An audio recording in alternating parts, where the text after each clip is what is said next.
Thanks, Miriam, for coming down. You're the president of Rugby. Yes, I am. Everybody calls you Lisa. Why? Yes. Well, when I was born, my dad and my mom decided to name me Miriam. So, like in India, we have this thing where you get to name the kid like a few days after the kid was born, but in America, it's like the kid's born and right away you give the name. So my parents said Miriam, and then the next day my grandpa called from India and he was like, "Call her Lisa." So they just call me Lisa at home now. Okay. Yeah. Very interesting. All right. So, as president, what are you responsible for? Because nobody really knows, honestly. Well, first I have to make sure there's like enough press and enough like people coming to the games, and make sure that the game is up on the bulletin.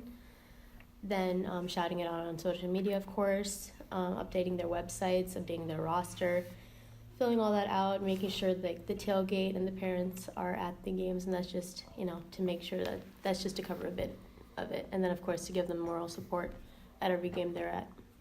Okay. Well, so you're there at games. You're also there at practice. Like, is there any point where you're not really around the rugby team, really? Well, I mean, I work two jobs as well, so whenever I'm not at work, I'm at school or I'm with the rugby guys, so it's just like a matter of balancing everything out at the same time. hmm Since you spend so much time and there's so much that you have to handle, does it ever like get like overwhelming in terms of like maybe you miss something?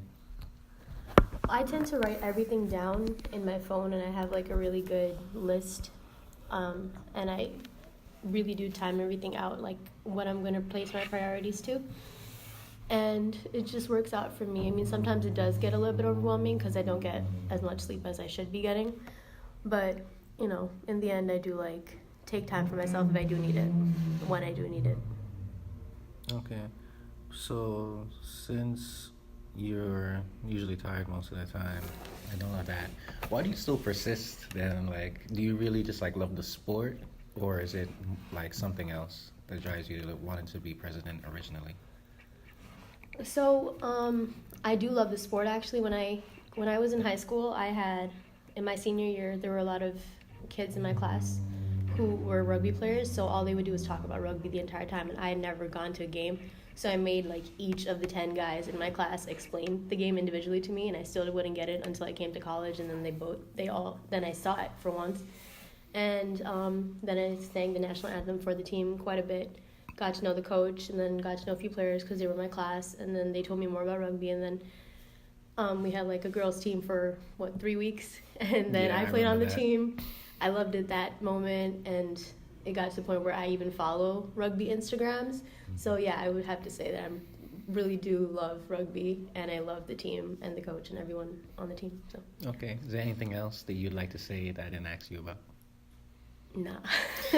Okay, thanks.